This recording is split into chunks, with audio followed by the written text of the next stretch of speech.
আপনাকে দিনের পর দিন একজন অপমান করে যাচ্ছে, আপনি কিন্তু তার সেই অপমানের জবাব কিছুতেই দিতে পারছেন না, অনেক চেষ্টা করেও পাচ্ছেন না। হ্যাঁ, আমি বলছি আপনি পারবেন, মাথায় একটু বুদ্ধি খাটান, একদিন না একদিন ঠিক তার অপমানের জবাব আপনি দিতে পারবেন। তবে কি মারামারি করে নয়, রক্তারক্তি করে নয়, ঝগড়াঝাটি করে নয়, বুদ্ধি করে বিভিন্ন রকম কৌশল করে সেই অপমানের জবাব আপনি দিতে পারবেন। কিন্তু একটা জিনিস কিন্তু আপনি পারবেন না, হাজার বুদ্ধি করলেও কৌশলও করলেও পারবেন না। আপনার যদি কার ওপর নজর পড়ে, এবার তার মনটা জয় করার চেষ্টা করবেন, কিন্তু পারবেন না। বিভিন্ন রকম বুদ্ধি করুন, কৌশল করুন, অনেক রকম কায়দা করুন, পারবেন না। কারো মন গলানো খুব কঠিন, কারণ যতক্ষণ না পর্যন্ত তার মন আপনার মনের উপর পড়ছে, আপনার উপর নজর পড়ছে, ততক্ষণ পর্যন্ত আপনি হাজার রকম বুদ্ধি করলেও কৌশল করলেও পারবেন না। খুব শক্ত, কারো মন গলানো খুব শক্ত। বিবাহিত নারী স্বামী একমাত্র তার আপনজন। তার যদি 10টা পুরুষ সঙ্গী থেকে যায়, সেই স্বামীই কিন্তু তার আপনজন, সেই স্বামী তার সমস্ত কিছুর দায় দায়িত্ব। সেই বিবাহিত নারীর যদি কোনো 10টা পুরুষ বন্ধু থাকে, কেউ হয়তো তাকে বৌদি বলে, কেউ হয়তো তাকে বোন বলে, কেউ হয়তো তাকে দিদি বলে, আরও কত কী না সম্পর্ক তাকে বানিয়ে বানিয়ে তার বাড়িতে আসে যায়, খাওয়া দাওয়া করে, আর কত জায়গায় ঘুরতে ঘুরতে যায়, আর কত কী না করে। হতেই পারে সে তাকে সবাইকে আপন বলে মনে করে, কিন্তু সেই বিবাহিত নারী যদি কোনো কারণে একটু বিপদে পড়ে কিংবা কোনো অসুখে পড়ে, তখন দেখবেন কেউ তার বাড়িতে আসবে না, কেউ দেখাও করতেও আসবে না। যদিও তাকে বলা হয়, তখন সে বলে আমি তো জানি না, আমি তো খবর পাইনি, আমি তো ছিলাম না, আমাকে এই একজন বললো, কালকেই বললো, এই আমি আজকে যাচ্ছি। সেই এই রকম হবে। সে যদি কোনো বিপদে পড়ে কি অসুখে পড়ে, তখন তার ওই এত পুরুষ সঙ্গী থাকতেও তখন সেই স্বামী একমাত্র তার আপনজন হয়, তার আপনজন।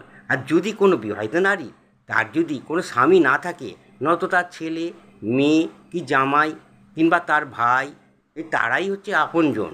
আর যেসব পুরুষ সঙ্গী থাকবে, তারা শুধু প্রয়োজনে আসবে, আর তারা কোনো খোঁজই নেবে না।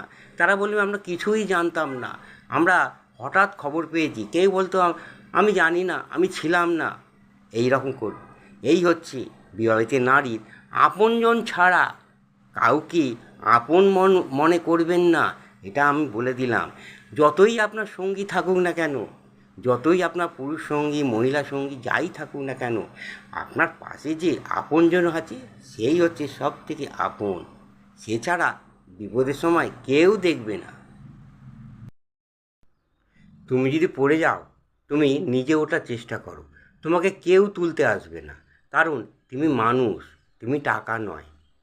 যদি একটা টাকা পড়ে যেত, দেখবে সামনে কেউ নেই, অথচ 10জন ছুটে আসবে সেই টাকাটা তুলতে। এ বলবে আমার টাকা, ও বলবে আমার টাকা, ও বলবে আমার টাকা, এই নিয়ে বিরাট গণ্ডগোল হয়ে যাবে। হয়তো টাকার সংখ্যাটা খুব একটা বেশি নয়, কিন্তু কেউ ছাড়বার পাত্র নয়।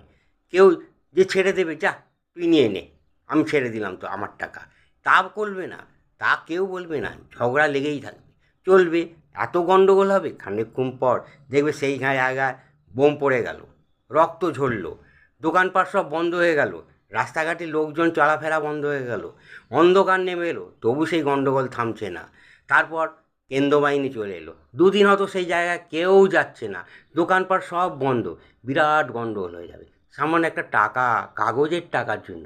কিন্তু তুমি মানুষ, তুমি যদি পড়ে যাও তোমাকে কেউ দেখবে না, দেখেও হয়তো সে মুখ ঘুরিয়ে নেবে, হয়তো দূর থেকে কেউ দেখে, হয়তো দেখে বলবে উঠুন উঠুন উঠুন, ওঠার চেষ্টা করুন, সামনে এসে তোমাকে তোলবার চেষ্টা করবে না। যদি কোনো দয়ালুর ব্যক্তি যদি এসে থাকে, তোমাকে যদি তুলে দেয়, তুলে হয়তো বসাবে, সেটা হচ্ছে ভাগ্যের ব্যাপার। তাই বলি, তোমার পড়ে যাওয়া মানে শুধু মাটিতে পড়ে যাওয়ার কথা বলিনি, তুমি যে সাফল্য তোলবার চেষ্টা করছো, সেইটা যদি পড়ে যায়, সেটা তুমি নিজে তোলার চেষ্টা করো, তুমি সাফল্য একদিন ঠিক পাবে। যদি পড়ে যায়, তাও আবার চেষ্টা করো। কারো কারো কাছে পরামর্শ নেবে না, নিজে বুদ্ধি করে চলো।